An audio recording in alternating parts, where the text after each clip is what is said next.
আসসালামু আলাইকুম। তো কোয়েল পাখি খামারে উঠানো হয়েছিল অনেক দিন আগে। কোয়েল পাখিগুলি ডিম পাড়া শুরু করতেছে আস্তে আস্তে।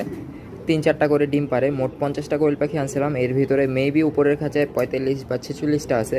কারণ হচ্ছে এই খাঁচা থেকে কয়েকটা কোয়েল পাখি উড়ে গেছে, প্লাস হচ্ছে 2টা মারা গেছে।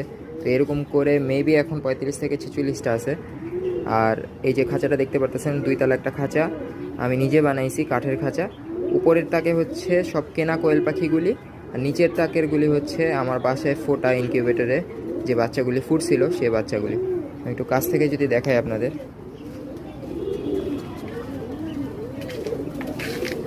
এখানে সব হচ্ছে কেনা কোয়েল পাখিগুলি।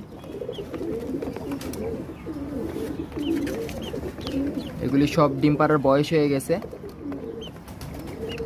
3-4টা করে ডিম পাড়তেছে। আশা করতেছি কয়েকদিনের ভিতরে সব ডিম পাড়া শুরু করে দেবে। মাশাল্লাহ, কোয়েলগুলির গ্রোথ খুব ভালো হয়েছে। তো এই খাঁচাটা হচ্ছে রুমের ভিতরে ছিল, রুমের সব কিছু খুলে ফেলছি, তার কারণ হচ্ছে ওইখানে বৃষ্টি পড়লে পানি জমে, তাই খাঁচাটাকে এই পাশে শিফট করে ফেলছি।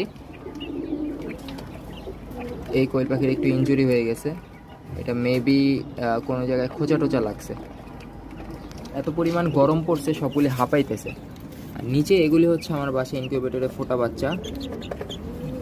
এই যে ছোট ছোট বাচ্চা,